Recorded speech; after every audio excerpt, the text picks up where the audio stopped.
Assalamualaikum warahmatullahi wabarakatuh. Salam Pojok Hukum. Berjumpa lagi bersama saya dulur di Pojok Hukum. Untuk episode kali ini saya akan membahas mengenai perjanjian secara lisan atau tulisan. Jadi ini kebetulan ada seseorang melakukan sewa menyewa. Yang sebelumnya kan episode-episode yang lalu kan kita membahas masalah sewa menyewa. Nah, ini masih kita lanjutkan sewa menyewa, karena sewa menyewa sendiri banyak sekali perjanjiannya. Jadi sewa menyewa ini cuman sewa menyewa tidak secara tertulis tapi secara lisan. Jadi seseorang menyewa suatu lahan atau rumah ya, tapi secara lisan dengan ucapan saja. Setelah melakukan sewa menyewa secara lisan, tapi ternyata di kemudian hari bermasalah.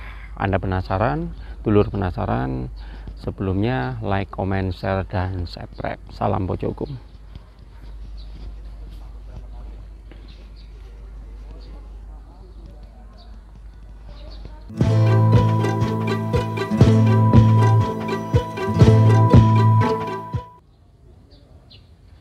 Oke, dulur, saya lanjutkan lagi.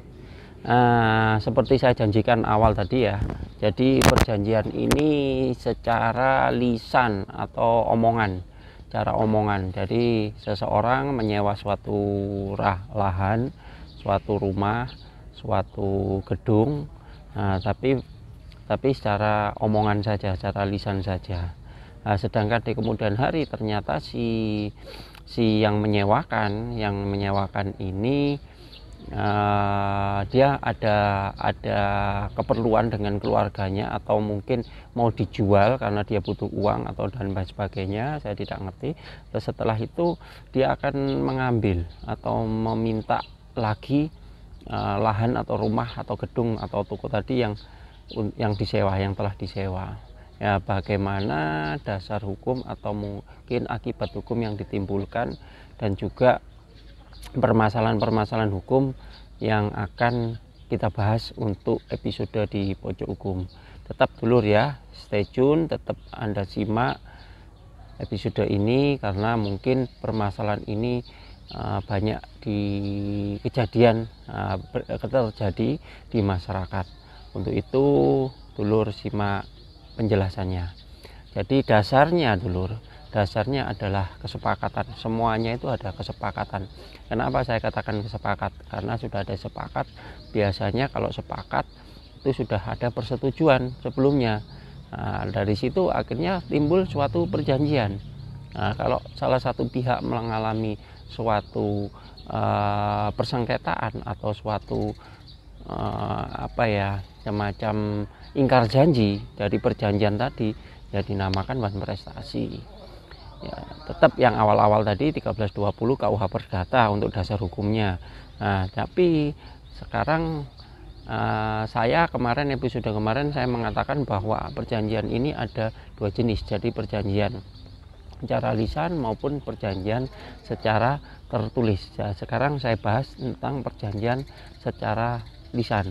Awal tadi kan saya sudah sebutkan ya, perjanjian ini kan judulnya ini kan perjanjian secara tidak tertulis atau secara lisan.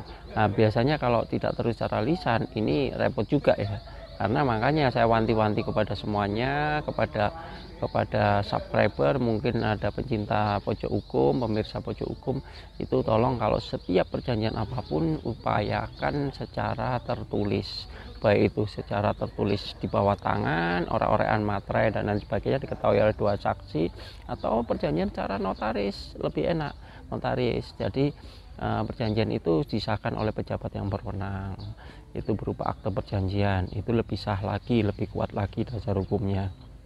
Terus sekarang kembali lagi kepada perjanjian cara lisan tadi.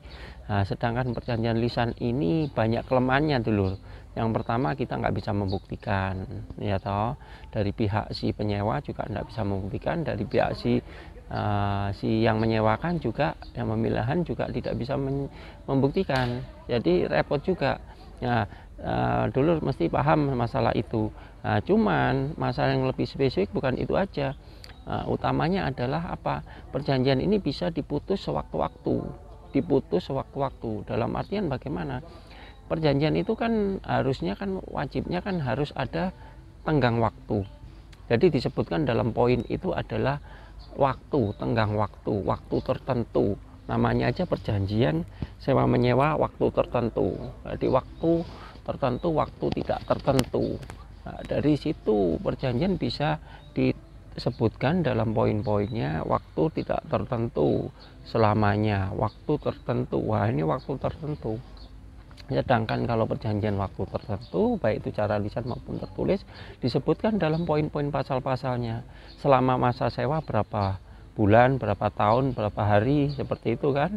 Nah, sedangkan waktu tidak tertentu ya selamanya. Gitu.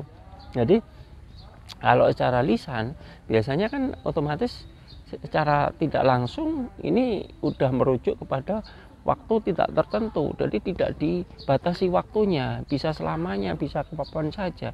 Itu yang repot. Makanya dari situ si hak yang dirugikan sebenarnya bukan si yang menyewakan, tapi yang dirugikan ada pihak yang menyewa, karena dari situ dia tidak tahu sampai kapan dia akan menyewa. Jangan-jangan nanti di kemudian hari diambil. Nah, kalau sudah diambil, timbul permasalahan hukum, timbul terjadi sengketa hukum, akhirnya kontok-kontokan. Kalau sudah timbul permasalahan hukum, kontok-kontokan, ya repot juga. Karena apa? Karena jelas nyata-nyata permasalahan itu jadi tidak enak gitu loh. Bisa ke ranah hukum, ke pengadilan, bisa ke ranah pidana, ranah macam-macam dan lain sebagainya. Ya kerana perdatanya apa, kerana hukumnya ke pengadilan, yaitu tadi perbuatan melawan hukum, wan prestasi dan lain sebagainya. Sedangkan kerana pidananya apa? Kerana pidananya ya macam-macam, bisa jadi perbuatan memasuki halaman milik orang lain, menguasai halaman milik orang lain tanpa hak. Bisa juga karena pasal penggelapan, banyak sekali yang dituduhkan. Nah, sedangkan inti daripada judul daripada ini adalah perjanjian itu kalau dikatakan secara lisan bisa jadi terjadi, tapi dasar hukumnya adalah waktu tertentu. Jadi tidak ada, makanya poin-poin dalam perjanjian sewa menyewa itu adalah ditulis waktu tertentunya, jarak antara beberapa hari, berapa bulan, berapa tahun, seperti itu. Nah, sedangkan caranya bagaimana Pak kalau dari pihak si yang menyewakan untuk menguasai kembali lahan atau toko tersebut?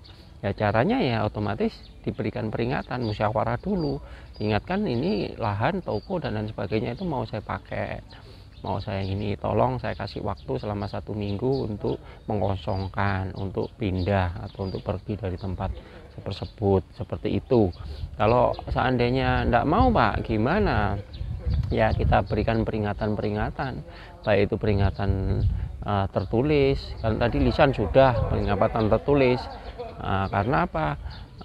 Itu udah, peringatan itu sudah memenuhi unsur-unsur untuk melaporkan tindakan-tindakan pidana. Karena tindakan-tindakan pidana terutama pasal 167 itu harus melalui peringatan-peringatan tertulis, dari peringatan 1 kali, 2 kali, 3 kali dan seterusnya, seperti itu. Tapi tadi masih tetap mengindahkan Pak, tidak mau, ya terpaksa dilaporkan pidananya, baik itu kalau sudah tercapai laporan pidananya sudah terproses, ya otomatis masih tetap bandel terus, ya dilakukan perbuatan penggelapan atau memasuki halaman milik orang, atau mungkin perbuatan melawan hukum, perdata, gugatan pengadilan. Ya dari situ. Jadi untuk pasal perbuatan melawan hukum tadi biasanya terutama pasal 1365 tentang KUA Perdata, karena perbuatan yang melanggar undang-undang itu berlaku di situ, yang melanggar hak orang lain yang dijamin oleh hukum, perbuatan yang bertentangan dengan kewajiban hukum si pelaku, kewajiban hukum si pelakunya harus pindah, itu bertentangan dengan kesusilaan dan lain sebagainya. Terus bertentangan dengan sikap yang baik kepada masyarakat yang memperhatikan kepentingan orang lain ini yang menyewakan. dari situ. Dari pasal KUH Perdata sudah jelas, pasal 1571, pasal 1365 KUH Perdata itu tertuang semuanya di situ. Ya, dasar hukumnya seperti itu. Ya, jadi sekarang dulur paham, dulur tahu, singkat cerita seperti itu. Mungkin ada penambahan, mungkin ada informasi lain, pengetahuan, kasus tolong segera di WA atau di kolom komentar di pojok hukum. Mudah-mudahan dulur selalu sehat, selalu panjang umur, selalu mengikuti atau melihat di channel pojok hukum agar dulur menambah wawasan pengetahuan tentang hukum yang ada di masyarakat. Saya kira cukup sekian. Tolong dukung bantuannya, tetap like, comment, share, dan subscribe kolom pojok hukum.